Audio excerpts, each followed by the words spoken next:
So when we're talking about the class of 2023, there are no shortage of interesting institutions we have to watch. One such institution is USC under Lincoln Riley. Lincoln Riley, while at Oklahoma, saw his class of 2023 boom, and that's something that's carried over from his move from the Sooners to the Trojans.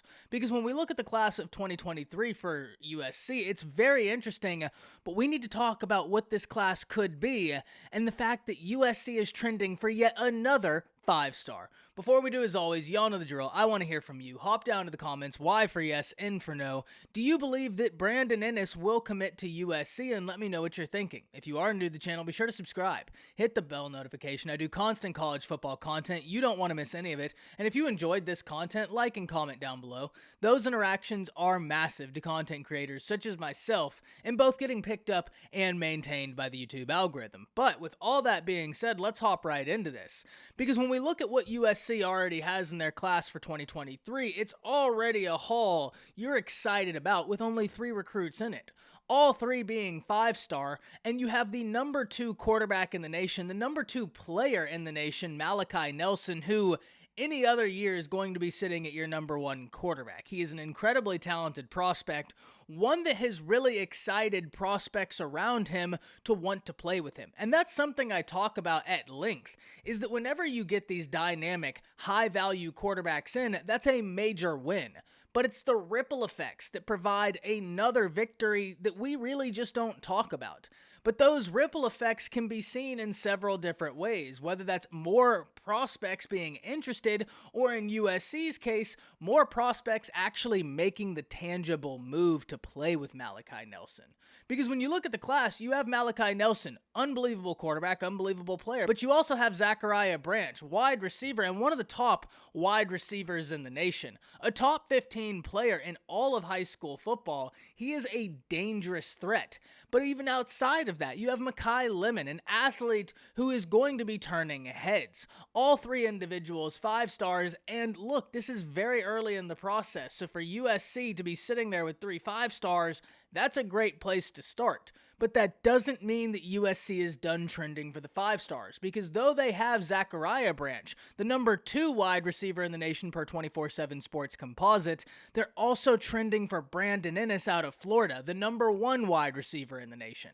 And Brandon Inniss is a prospect that every time there's a 7-on-7 scene, he's lighting it up. He has a lot to bring to the table in terms of his skill set, whether we're talking about physicality, the ability to go up and get it. He doesn't have a shortage on what he can't do and has an abundance of what he can do.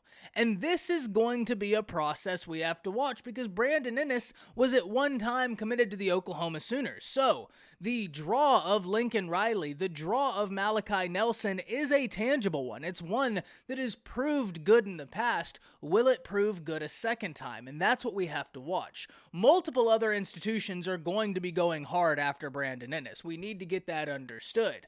Institutions that recruit at a high level, that develop at a high level, and that are also going to have talented quarterbacks present. So this is one we have to watch. But the fact that the history is already what it is between Brandon Inniss and Malachi Nelson, between Brandon Inniss and Makai Lemon, between Brandon Inniss and the most important, Lincoln Riley, that leads you to believe that at the very least and at the very worst, USC is in a really good position. And if that's your worst case scenario, you have to love the prospect of what your best case scenario is.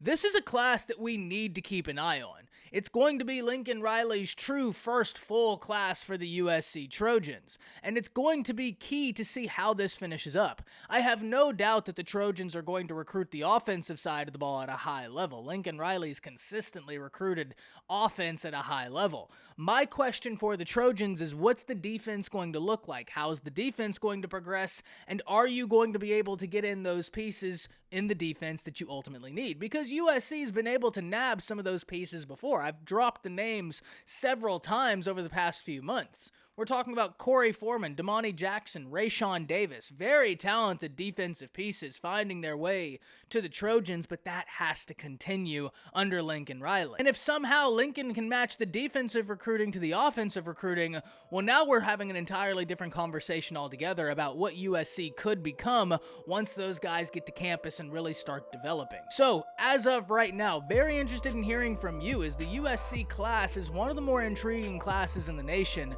certainly off to one of the hottest starts in the nation. And when you look at how they're trending and who they're after, I think they're in for more good news. So, interested in hearing from y'all. Hop down to the comments, let me know what you're thinking. That's it. See ya.